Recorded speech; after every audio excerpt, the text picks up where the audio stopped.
Today, the Indian Air Force bids farewell to a legend. The MiG-21, the fighter jet that defined our skies for more than 6 decades, is finally retiring. For many, this is the end of an era. For others, it is the closing of a chapter written in courage, blood, and steel. But this is not just about saying goodbye to an aircraft. This is about remembering how one machine shaped India's destiny, how it became both a symbol of pride and controversy, and how its retirement marks the beginning of a new age, an age of Tejas, Rafale, and the indigenous dreams of a rising India. Before we move forward, please like, share, and subscribe Strategic Vanguard and be up to date with the latest news and happenings from the world of defense, strategic, and international affairs. Tune into our video channels in YouTube and Rumble. And if you want to hear the audio version, tune into our Strategic Vanguard channels in Spotify and Amazon Music.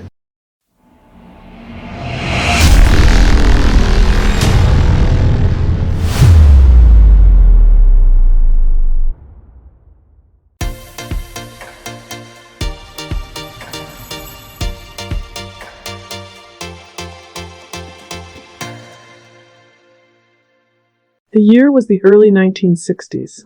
India was still finding its feet as an independent nation, surrounded by challenges and uncertainties. The 1962 war with China had been a shock, a wake-up call that exposed the vulnerabilities of India's defense. At that moment, the Indian Air Force needed speed, it needed reach, it needed a machine that could match the modern jets of the world. And then came the MiG-21, a supersonic fighter jet, small but powerful, fast but affordable. It was the Soviet Union's gift to the developing world, a warplane that even poorer nations could afford, but one that carried the speed and punch of modern air combat. When India inducted its first MiG-21s in 1963, it was not just an aircraft entering service, it was the future landing on Indian soil. The MiG-21 was India's first supersonic fighter. For the first time, Indian pilots could break the sound barrier in their own skies. For the first time, the IAF could look its rivals in the eye and say, "We are not behind."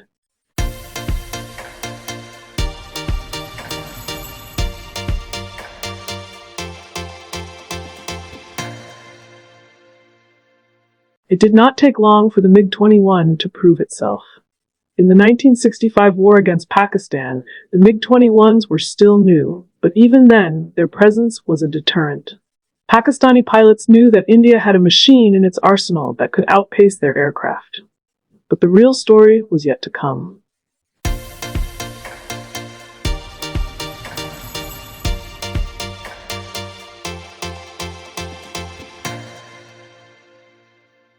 In December 1971, the MiG-21 earned its place in history. The war for Bangladesh's liberation was not just fought on the ground, it was fought in the skies. And in those skies, the MiG-21 was king. Pakistani pilots came with their pride. The F-104 Starfighter, a sleek, American-built machine touted as the missile with a man in it. It was supposed to dominate the battlefield. But when the MiG-21s of the IAF faced them, the story flipped. The MiG-21s shot down the very aircraft that Pakistan thought was unbeatable. In one of the most legendary duels of South Asian air combat, the Starfighter fell to the Soviet workhorse, flown by Indian hands. That moment sealed the MiG-21's reputation as not just a machine, but a symbol of Indian resilience and skill. The 1971 war saw India achieve decisive victory, and the MiG-21 played a critical role. From air superiority missions to ground strikes, it became the spearhead of the IAF's offensive might. It was fast, it was reliable, and it gave India confidence in the skies. Before we move forward, please like, share, and subscribe Strategic Vanguard and be up to date with the latest news and happenings from the world of defense, strategic, and international affairs. Tune into our video channels in YouTube and Rumble. And if you want to hear the audio version, tune into our Strategic Vanguard channels in Spotify and Amazon Music.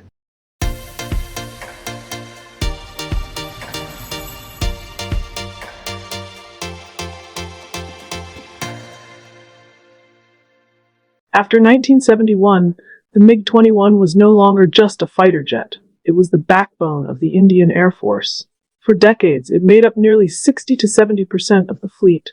It was produced in India under license by HAL. It trained generations of pilots.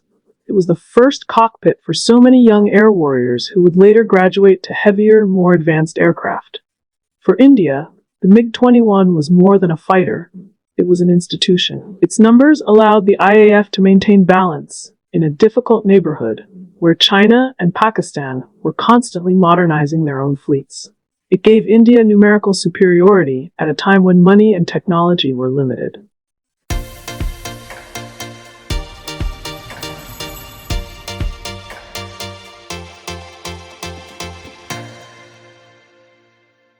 But every legend carries its shadow.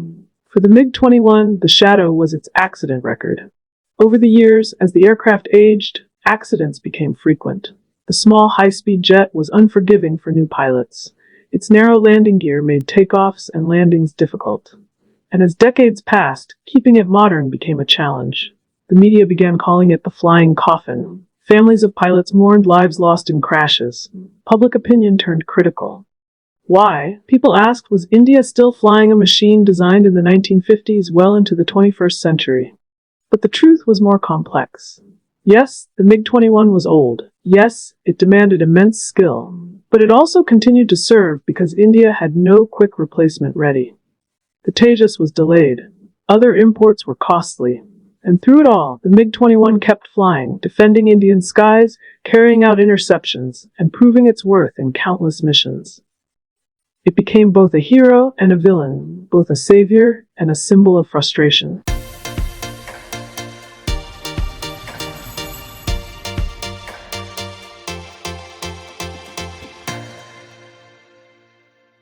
Even in 1999, during the Kargil War, MiG-21s flew strike missions against Pakistani positions in the mountains. For a design born in the 1950s, to still be flying combat missions in the late 1990s was itself a testimony to its resilience. In later years, MiG-21s continued to intercept enemy aircraft along the border. They became the frontline defenders of India's skies until newer aircraft like the Su-30 MKI and Rafale took over. Before we move forward, please like, share, and subscribe Strategic Vanguard and be up to date with the latest news and happenings from the world of defense, strategic, and international affairs. Tune into our video channels in YouTube and Rumble. And if you want to hear the audio version, tune into our Strategic Vanguard channels in Spotify and Amazon Music.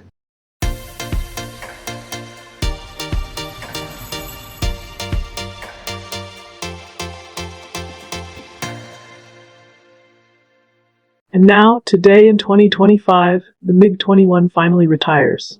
It is a bittersweet moment. On one hand, it is a relief. The risks, the aging fleet, the controversies are finally behind us.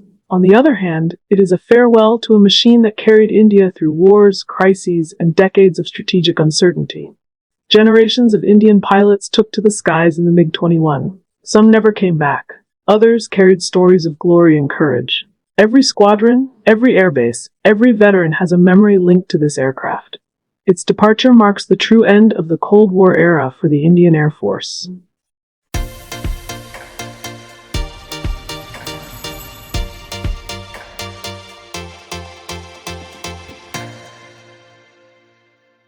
But endings are also beginnings. As the MiG-21 bows out, the light combat aircraft Tejas steps forward. In many ways, Tejas is the rightful heir to the MiG-21. Small, agile, designed for multi-role missions, and above all, proudly Indian. The Tejas represents not just an aircraft, but India's journey from dependence to self-reliance. What the MiG-21 was in the 1960s, Tejas is today, a statement that India will not be left behind in air power.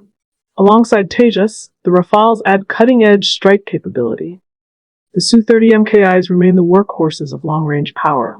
And tomorrow, the AMCA, India's indigenous stealth fighter, will take shape. The IAF is moving from quantity to quality, from imported designs to indigenous innovation. This is a transformation as profound as when the MiG-21 first arrived. The MiG-21 will not vanish from memory.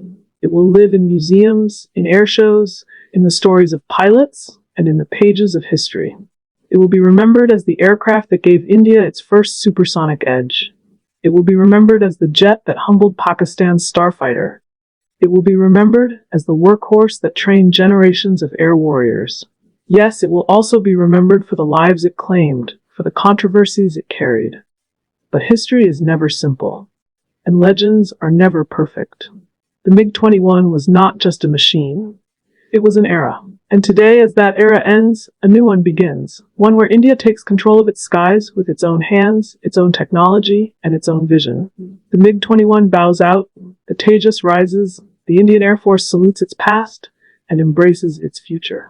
Thank you for joining us on this Strategic Vanguard deep dive.